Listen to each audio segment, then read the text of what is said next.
number than just start two generations. Probably start with one. After that, we don't know. Could be good. Probably 11. Might be an 8. No, no, no, no. I don't know. No, it's not. No. Last time when they said, no. I thought it worked. I thought it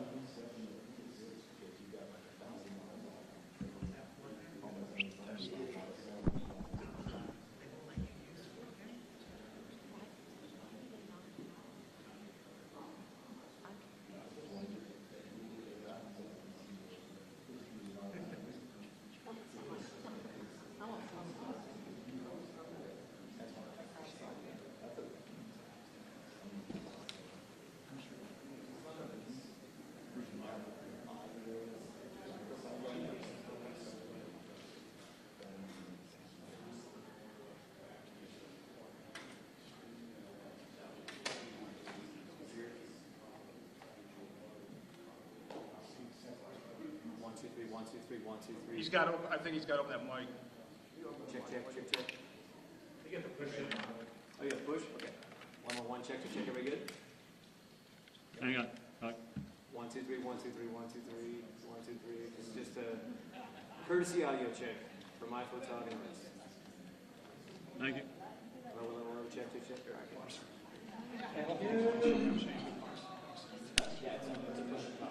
Yes. Sorry. Yes. It's not. I talked to Adam. He was great. It's a busy time for you.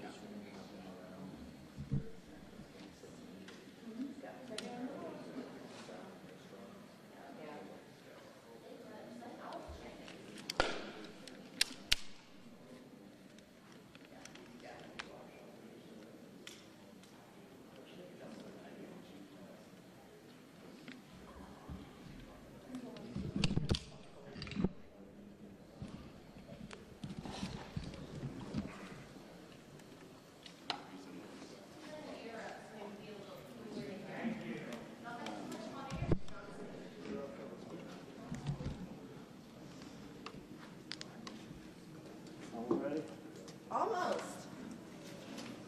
Any daylight in there, or is it all close? It's like the same light as this. Same light as this. Yeah, it's like 3, 4. You got a white tag there? It's not white. Hold on a second. Yeah, it's perfect. Thanks. Got it. Thank you. You good? Yeah, it's like 3 minutes.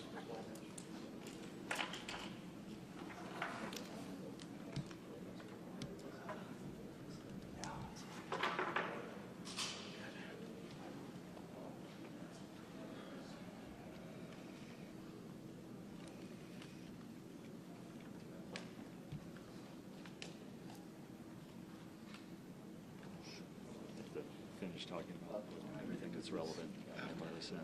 Yeah, Discuss exactly. What's the best And place this to shot. go for dinner? Yeah. Yeah, exactly.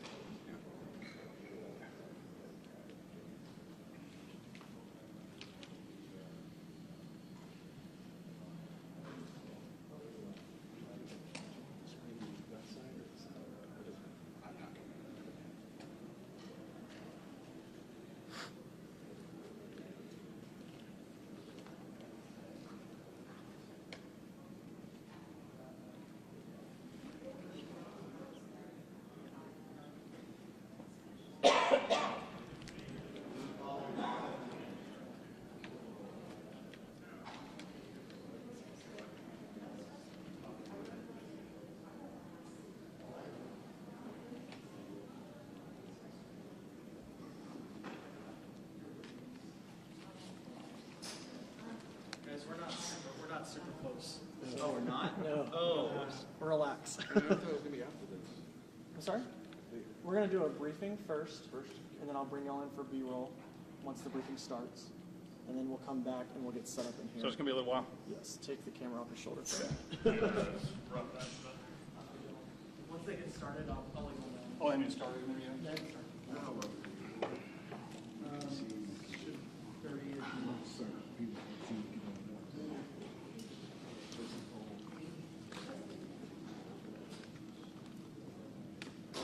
I'll give you all plenty of heads up. So. Okay.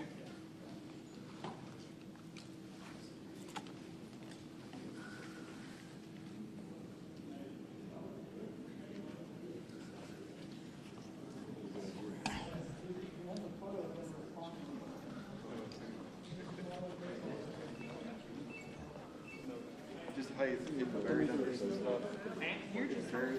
All right, guys, so it's gonna be about 30 minutes before the governor release that. So as soon as he gets in here, we'll get this live. We'll be in there. They're doing the deal in there first, you know that, right? Okay.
That's why people use that.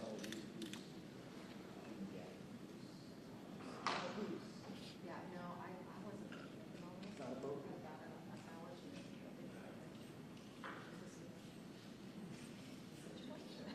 I got trouble.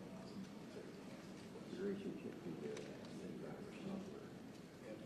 You always got that. They put a record on.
When we're talking about briefing, you said we've done this before.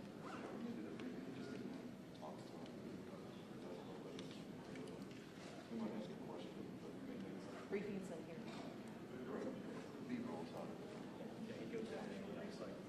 But here's where we ask the questions. That's all. How are you this morning, Tara? I'm good. How are you doing? I know you're crazed. Oh, I'm worried about you. Yeah, I think so. Have you gotten any sleep? I've been, the last few nights I've got home about 9, which isn't too bad, but I can't. I feel like I don't want to turn my phone off because I don't want to miss something, but then that's a double-edged sword, so. Yeah, I hear you. Not almost asleep, but We need to get together when you have a moment, which is ridiculous. well, same for you, so just whenever you're around, you just feel happy. Are you mainly up here right now, or where you at? I'm kind of all over. I've mostly been at the EOC unless I'm like out. You'll see what you said at the Yeah, it's City Hall.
boots I was wearing for 3 days and the Converse that I'm wearing right now.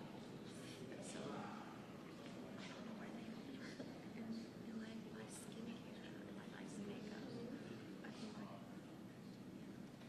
it's funny, but not. Well, I know I have to remind myself that It's the least the of our worst worries. problem I have. Yeah, absolutely. Absolutely. I know we were talking a lot with the people that were coming in and donations and stuff yesterday, and poor Karen over here, she was just crying because of all the insurance. So yeah, she's like, I just, reality sets in. It was so just heartwarming to see though, because like Kim, our council, one of our council women, she was taking shopping carts because they would come in and they were like, we don't know where to start, we don't know what we're supposed to do. So let's go. She's like, come on, let's just talk. And she's like, she's a card. She's like, hey, let's get some of this. Like, they were just so fantastic. I mean, Just feel Did they at least give you a plane ticket? yeah, that's how it's well, supposed to you be. know, calm. Yeah. And I think that's one of the things with me. You guys Is calm. Yep, and I didn't get to watch you. That's, I have to tell you, this is how we're doing it. This is what you guys do. Yeah. It's not all of us. I mean, you guys were cool. REOC, I can't praise them enough. Like, you would think it would be mass chaos out there. And it's not. All of them are, I mean, they just, they're on it. I think, and also I think He's down there. Drake did an amazing job. Well, would that Bringing state statement I don't know. home presence. Yeah. There was times I was with him and I'm like, Yeah. I'm the person he's talking to because they're just being Rude. no, I mean people are just So, how long you looking high, at? but he's just so calm. He's like, you don't understand like what I need you to understand is I'm like, that's a better way to put it. Yeah, please shut up. Let's walk our way. But he's just so calm. They're but even the guys just the first night he wasn't in there till later on that evening. And Alan Wells, he wasn't or Zeb, all the guys that are basically out in the middle of all this. But Here they're starting to put just on the radio, there's just there are restrictions. We need to do this. They're very, yeah, we're very blessed to have these people in those positions.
So the issues are going to come up more and more. Just got the biggest fire. You know if there's daylight in there like there is out here? There is. And And again, we're gonna have a yellow strip of white tape, or yellow strip of tape, so again, just please respect that, just stay behind that for me. Okay. Appreciate it. Yes, sir.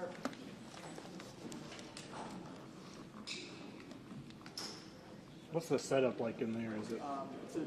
It's like a U? setup, yep. And where's the governor in relation to the yellow tape? Right in the middle. Yeah, so if this is the U right here, yellow tape, probably around here. Oh, he's right in the. Right in the middle. What's he wearing today? I have no idea. Polo or something? Okay. I'll show you whatever picture.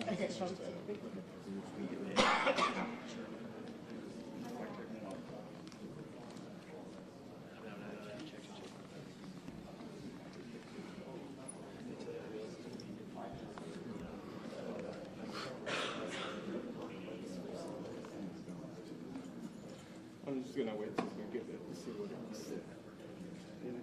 Just says oil. This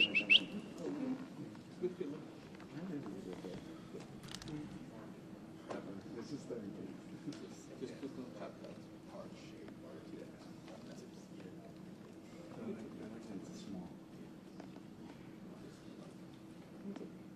Do you know how long they're giving us in there, by chance?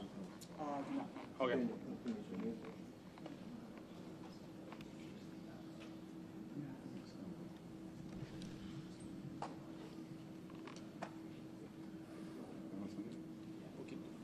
Muy poquito. Apenas.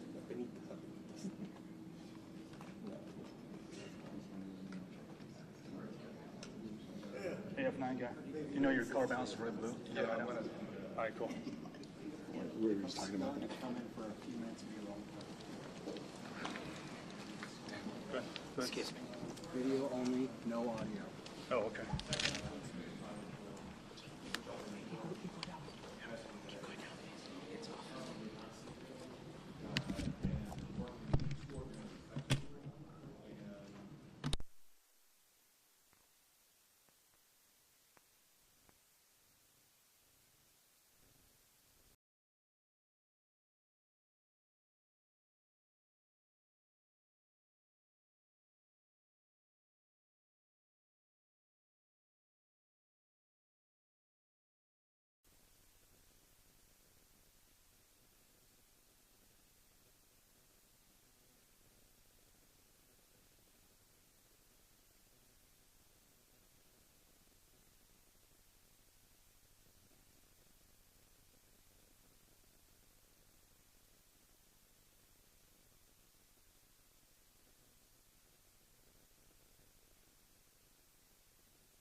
All right.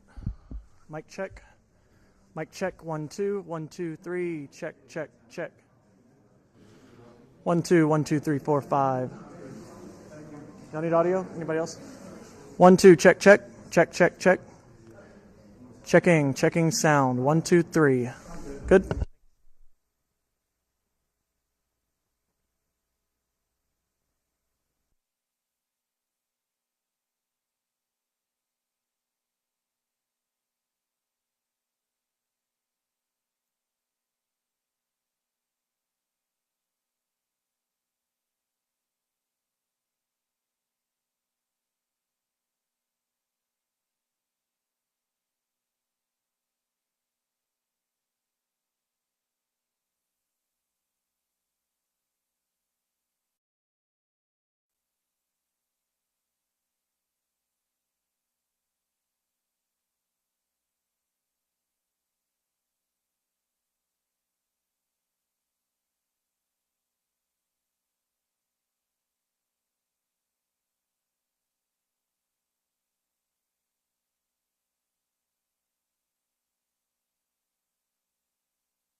It's not tied right. It's kind of like this.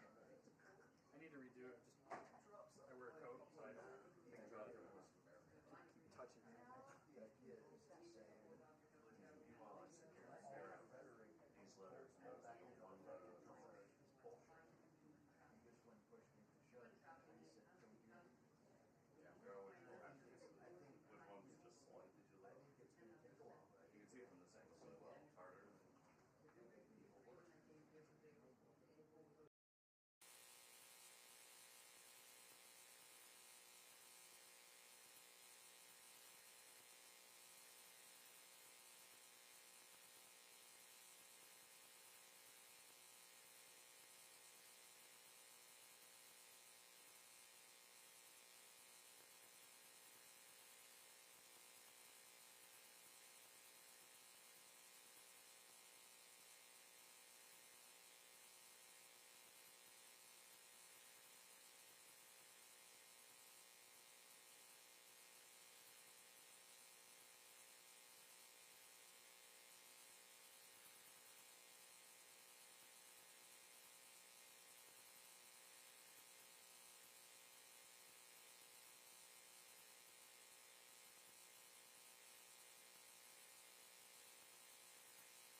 So I want to thank everybody for being here, and especially all of the officials who gathered behind me, who participated in updating the status of what's going on, where we are, where we're going, what's needed, things like that.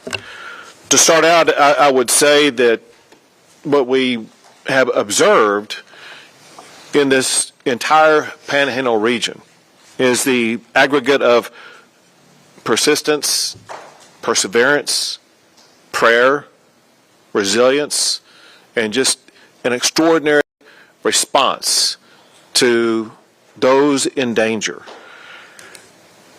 I have witnessed and observed some extraordinary damage in our state. It could be caused by hurricanes or tornadoes, and frequently when you see the aftermath of that damage, there's some semblance of a structure that is still there. When you look at the damages that have occurred here, it's just gone, completely gone. Nothing left but ashes on the ground. So those who are affected by this have gone through utter devastation. They are going through challenges that others cannot comprehend. They need our ongoing support, our ongoing assistance, and our ongoing prayers as they and we all work together to help this entire Panhandle region rebuild and return to the normalcy that's enjoyed out here all the time. I would think there's so many elected officials with us, including all of the county judges from the region, some mayors and other officials who have worked tirelessly for the people in their communities to make sure that their constituents were getting the response and resources that they needed during what may be the most trying times of their lives. I do want to thank several members of the Texas legislature who gather with us here today, but also who will be working ongoing to assist their constituents in this region. That includes Congressman Jackson, State Senator Charles Perry, and State Representatives Smithy and Price. I thank them for being here and what they have done and what they will be doing. For many local officials, as well as for many residents and businesses in this area, those representatives are a shortcut for you to seek and ask for and hopefully provide to you levels of assistance that you need. I want to also express my gratitude for the heroic response by firefighters. It's extraordinary to see what they were able to do.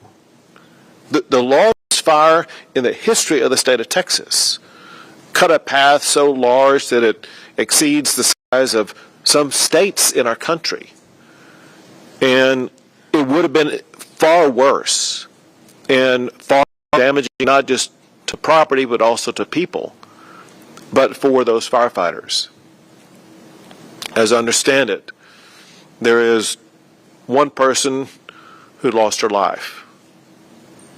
Every life matters. And it's a loss for that family that can never return.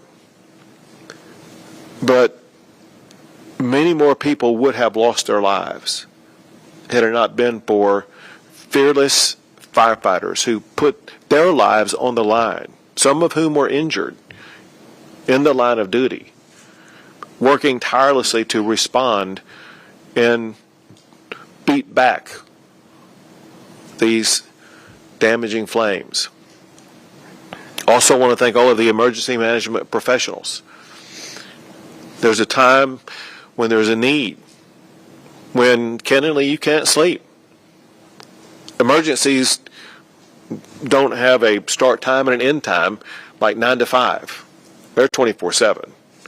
And these emergency management responders have been responding to this emergency around the clock in every community across the Panhandle to make sure that their needs were met.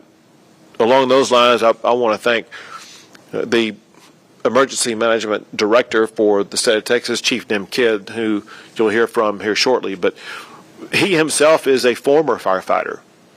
He understands exactly what these people have gone through from his own personal firefighting experience, but also through his experience as being the lead person in the state of Texas to respond to every disaster that we have in this state. And every official that gathers with us today, representing every jurisdiction affected by this fire, knows that they have had immediate and ongoing constant access to Chief Nim Kidd, who has a primary responsibility, and that's to make sure that the need of every governmental entity in this entire region is met. And he has delivered on that job mission. I want to thank all of the county and city road workers and other different types of workers like that have cleared roads, whether it would be to clear them for purposes of fire breaks or clearing them for purposes of people to get through areas that have been damaged. But not just the road workers, the city employees, the county employees, or the local employees, that they too have been working around the clock to either protect communities or to restore communities as quickly as possible. One thing that we talked about in the briefing is going through a disaster of this magnitude highlights the importance of emergency management preparedness. And many communities had emergency management plans that were put into place that proved to be effective, and far more damage would have occurred had those plans not existed and not been executed upon. And I express my gratitude for those who had the plans.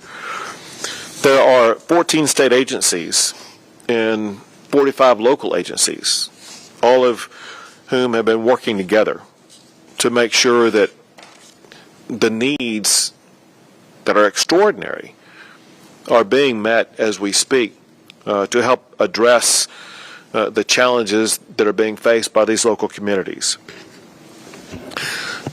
Some early, and I will categorize as premature assessments, show that there are about 400 to 500 structures that have been destroyed. There's no way to say for certainty that's going to be the final number, because there's still the ongoing assessment process. I want to go through several different things that have no particular order, but all of which I would say are important. One is, even though we gather at a beautiful moment in a day right now, everybody needs to understand that we face enormous potential fire dangers as we head into this weekend. No one can let down their guard. Everyone must remain very vigilant. Winds are going to pick back up. The right elements for a fire will be around. And as much as everybody has gone through this, all of us, to make sure that all steps are taken so that we continue to prevent the loss of life, do everything possible to contain fires, to minimize the encroachment of fires upon homes and the entire region. Another thing I want to say, and that is that there's several things that I've done. One is to issue the disaster declaration. The other is to make requests for funds from the appropriate agency. Another is every waiver that has been sought to assist in the process that has been sought has been granted. And I will continue to do so to accelerate the recovery process. It's a huge issue right now. We have people who don't have a home, don't have a place to go to. Their home is gone. And we as a state, we as a community, and we as Texans need to collaborate together to work not just on that restoration process, but that restoration process takes a while. We need to work on the process of finding immediate and temporary housing for these individual people. These people are suffering. Some entities that are working on that include the Red Cross. The Red Cross is working, the representative is here with us right now, working with displaced families. Local churches are working with displaced families. We have, at the state level, the One Star Foundation, the Amarillo Foundation, and there are others, perhaps from each community or county affected by this. We all will work together for both temporary and permanent solutions for those who have been displaced. We understand there's a need for speed. The Red Cross and the churches and others working on this, that they will be working with the rapidity that's needed to meet the needs of those who are looking for a place to stay. One thing that's very important, I realize we're in a time of chaos, but even during that time of chaos and in the immediate aftermath of it, one thing that I as governor need is as much of an assessment of damages as possible. One thing that I will be seeking to do is to make a federal disaster declaration request. And in order to be able to do that, there's a dollar amount of damages that must be shown that has been suffered to qualify for that request. And all of these local officials and others will be working to help aggregate the damages that have occurred that would help qualify for federal assistance in that regard. There's a need for debris removal as well as debris management. Debris removal because of everything that's already been victimized by the fire that's taken place and needs to be removed.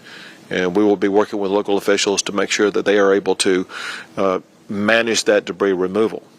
We also need to work on the management of that so that it is not a catalyst for any type of fire that could be coming in the pathway. One issue that was frequently raised in our discussion is the need for greater air support, not just for this fire, but on an ongoing basis. And so there's two different time frames to look at that. One is the immediate time frame, meaning like today and tomorrow and over the weekend, as we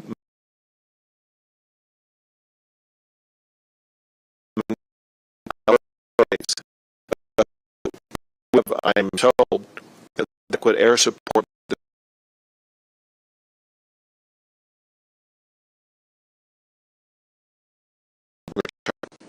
we are and we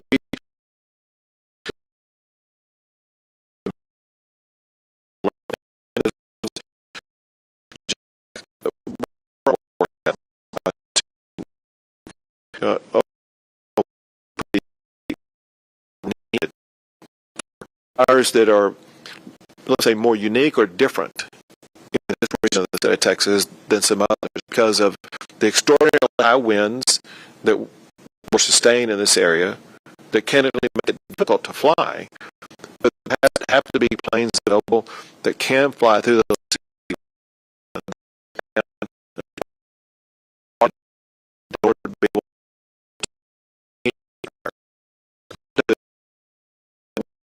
long-term.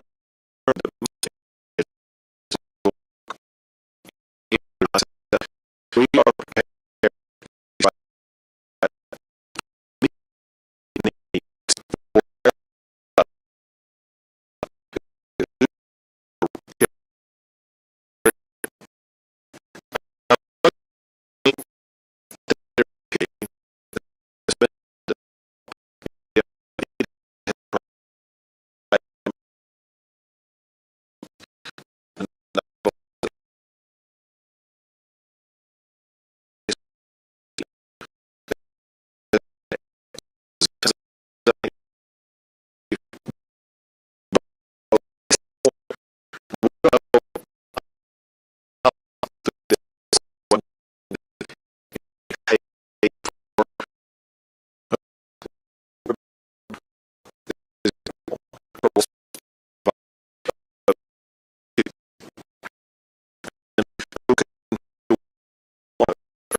coming Chief Kidd for continued support from day one that we've received from all the agencies. I've got the area judges behind me here, and we can't say enough about the support that the agencies have given us. It's amazing. From day one, what can we do to help you? And we appreciate that so much. I want to really say emergency management here in Hudson County, they are top notch. Jerry Langwell, Jason Will,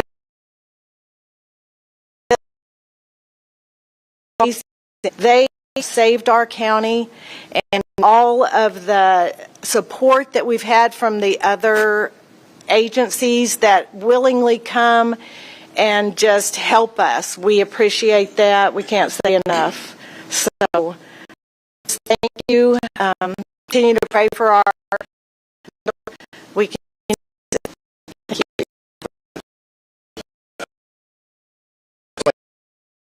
I want to say in and for our reports fine here in this region. And I wish you the best rest of your recovery as we move forward. We want to do say, Governor,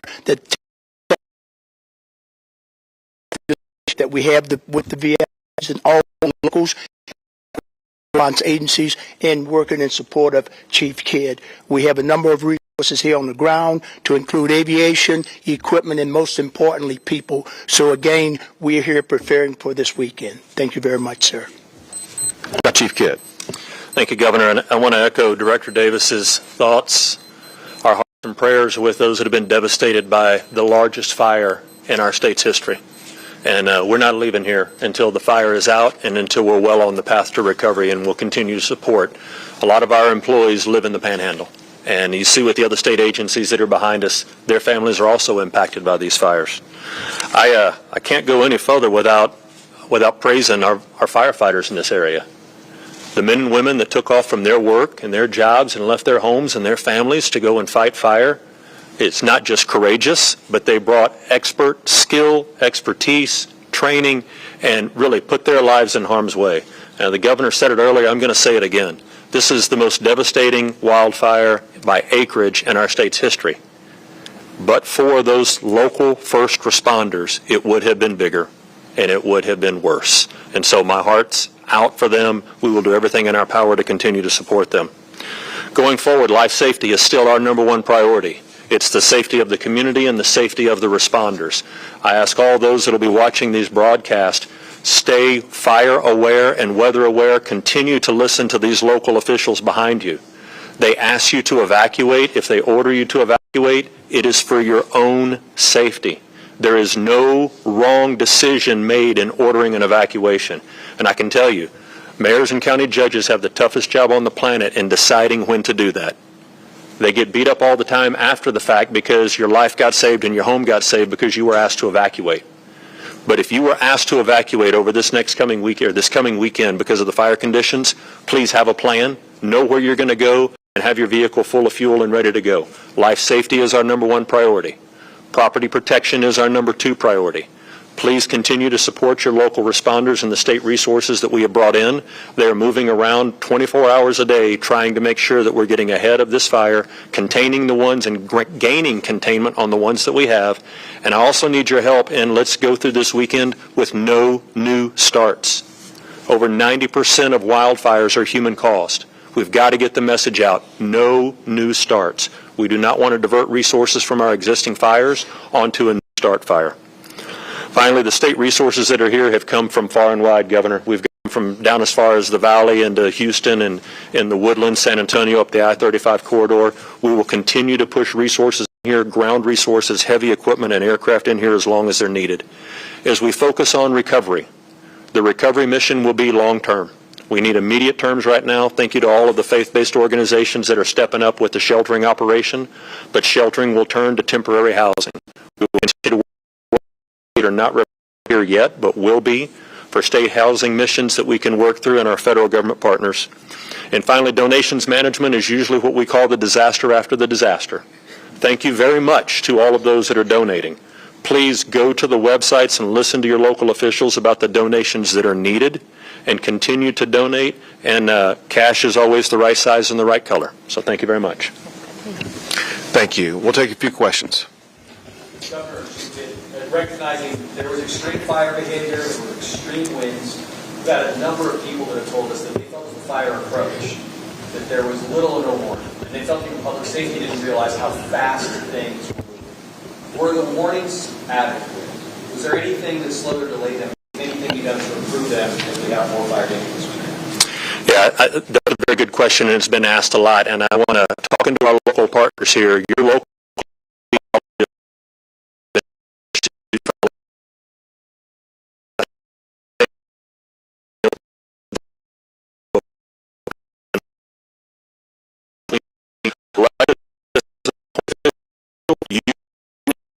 citizens.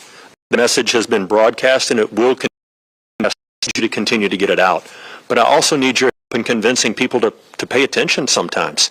It is hard to get the attention of some of our citizens because we spend a lot of time on the phones looking at things that aren't important. Emergency notification systems are great. They are nothing like the situational awareness that I need you to help me instill in our community. We've said it multiple times today. Tomorrow's going to be a bad fire day.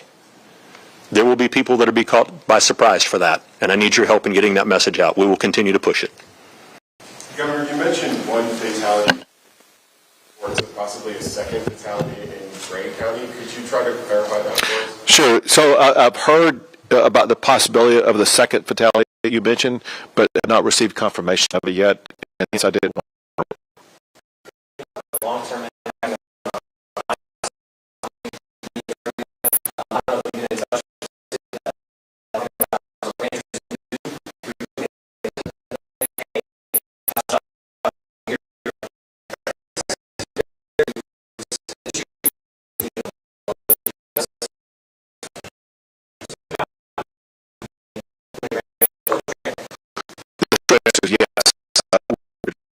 whatever actions it is, but more there are certain funds that are certain grant funds that are available to address issues like this.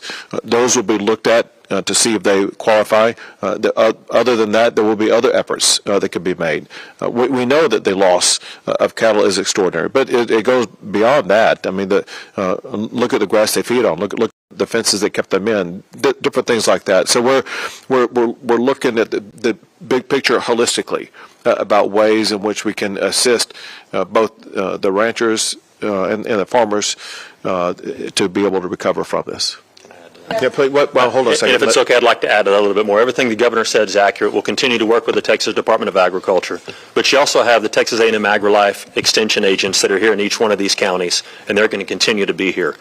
The grant process and the state and federal grant for agriculture can be tedious and cumbersome. Our goal is to have in each county a place where those ranchers can go to get the right information about the right grants, because every one of them will have a little different application process. The short answer is we will continue to do our part to support them as much as we can, and we have the resources in place today for them to start talking to. Do you foresee a long-term impact on meat production in this area because of what's happened there? Do we foresee a long-term impact? I really think we need to ask the ranchers that. I mean, there's Roberts County, 9% of that county is burned. Right? There's going to be an impact in that county. But for the independent producers, that's a conversation we need to have with them about what that short or long-term impact will be for their organizations. What steps can citizens take to mitigate fire damage to their properties? Great question. Al, you want to hit that? Certainly. The big thing is, first of all, we have a website, Texas A&M Forest Service. We also have grants for individual homeowners to be fire-wise, to do mitigation around their homes, to reduce fuels and what have you. So again, go to our website, Texas A&M Forest Service. It will give you some specific things that homeowners can do to be fire-wise and to protect their homes. Where do the investigations stand for points of origin at this point in time for the local fires? I'm going to say we're going to continue to work with our local partners to do cause and origin determination. I would say all of that is still under investigation at this time, and I have received no official report yet. Sir, you mentioned that the cost is part of what will make this a federal disaster. Does cattle and livestock count in that number? So Go ahead. Great question, and it's going to be a little bit of a complex answer. Under the Federal Emergency Management Agency, FEMA, livestock does not count towards those thresholds. And that's why we've put one of our team members from the Texas Division of Emergency Management in every county with every county judge to help the citizens and the ranchers be able to know what grant programs to go to. We will continue to open disaster recovery centers. We'll need your help getting that message out of where and when they will be so that the individuals, whether they're just a homeowner or a producer, can come and get the answers to those very complex questions. Governor, 10 years ago, the Fritch area had a devastating fire where we lost hundreds of homes. Most of those homes were low-value homes and from people, frankly, that were low income. We received no state aid because of the low income and low value. Here we are again, and a large portion that homes lost is the same situation. These people need help. So how can we see that they get state aid? Right, and to add to that, one of the things we were talking about before we came out here, and that is that a lot of the people who have lost a home had no insurance. And so there are a lot of people in great need right now. And that's the exact kind of thing that we work with, whether it be the One Star Foundation or other foundations, where we work to help people rebuild homes.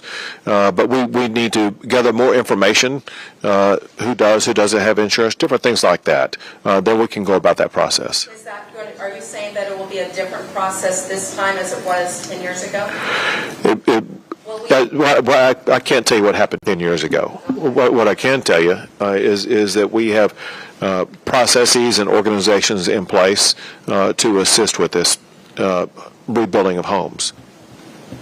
Governor, you mentioned injuries to firefighters and first responders. Do we have any idea, a number or severity of those injuries? Yeah, you got that. So I know on the very first night we had 3 firefighters that were burned, treated, and released. I've been led to believe we have one that jumped off a truck and may have a fractured lower extremity.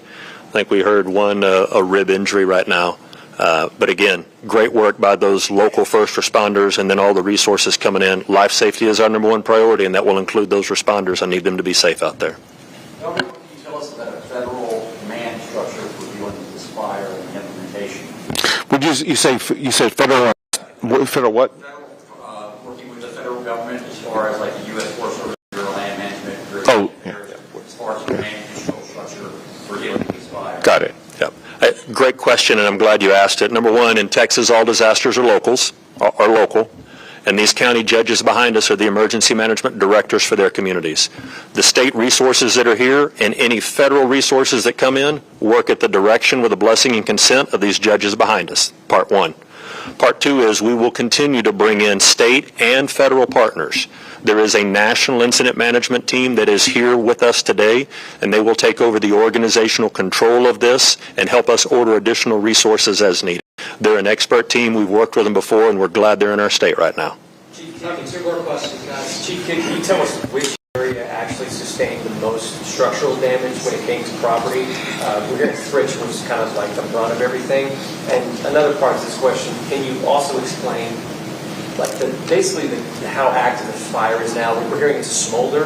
Can you just kind of talk about what y'all are seeing today? Sure, and I'll let Director Davis add into some of that as well. But, from the damage perspective in your populated areas, Fritch, Canadian, we talked to the judge there, and she's not here with us today because she didn't feel like she could leave her community because of the devastation there. I'll be traveling there early next week, if not over this weekend.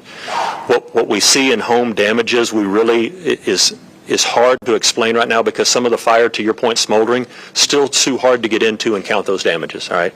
So let's talk about smoldering fire and fire line. With a 1 million acre fire, it's a little over 550 miles the perimeter of that fire. So think about that in sheer scope for a second. As fire continues to smolder right now, with the wind picking up tomorrow, the relative humidity coming back down, one ember can pick that up and drop it outside.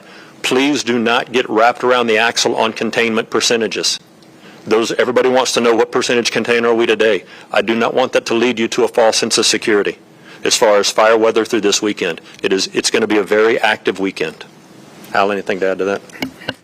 I think you've covered it very well, Chief. You said something about the air containment, bringing in like air support. Is there something that has happened with this fire that's going to make the way Texas looks at a region like this that needs so much air support for fires like this? Sure. It's something that when we realized that there, because of winds, because of other challenges, there was air support that was not provided initially. If it had been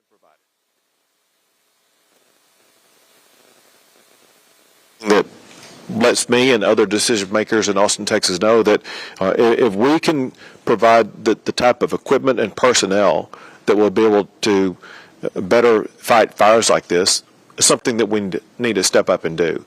Bottom line is we want to make sure that we don't have a repeat of this type of fire in the future. Maybe the best tool that we could add to the toolbox to prevent a fire like this would be better, different types of planes to make sure that we would be able to drop retardant and other material that would slow or stop a fire.